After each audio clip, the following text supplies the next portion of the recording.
আসসালামু আলাইকুম, সবাই কেমন আছেন? আলহামদুলিল্লাহ ভালো আছি। তো আমি আজকে রুই মাছ দিয়া পটল দিয়ে আলু দিয়ে ঝোল করবো। তার জন্য আগে মাছটা ভালোভাবে ভাজে নিছি। ভাজে নেওয়ার পরে আমি এই তেলের মধ্যেই পেঁয়াজ আর মরিচ দিয়ে দিছি, দিয়ে ভালোভাবে ভাজে নিছি। তো ভাজে নেওয়ার পরে আমি পরিমাণ মতো লবণ দিছি। লবণটা দেওয়ার পরে আমি এখানে সামান্য একটু পানি দিছি মশলা কষানোর জন্য। তো এখানে আমি হলুদের গুঁড়া দিছি। হলুদের গুঁড়া দেওয়ার পরে মরিচের গুঁড়া দিছি। মরিচের গুঁড়া দেওয়ার পর ধনিয়ার গুঁড়া দিছি আর মাছের মশলা দিছি। তো দেওয়ার পরে আমি এটা ভালোভাবে কষা নিতেছি।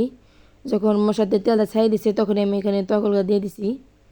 তো তরকারিগুলো দেওয়ার পরে ভালোভাবে কষা নিতেছি। যখন তেলটা ছাড়িয়ে দিছে তখন আমি এখানে পরিমাণ মতন ঝোল দিয়ে দিছি। তো ঝোলটা দেওয়ার পরে 10 মিনিট অপেক্ষা করলাম।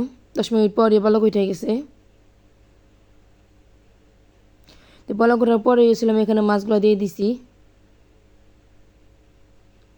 তো মাছটা দেওয়ার পরে আমি হালকা তো একটু নাড়িয়ে নিলাম। তারপর ঢাকনা ঢেকে রাখছিলাম। ঢাকনাটা উঠাই দেখি যে আমার তরকারি প্রায় হয়ে আসছে।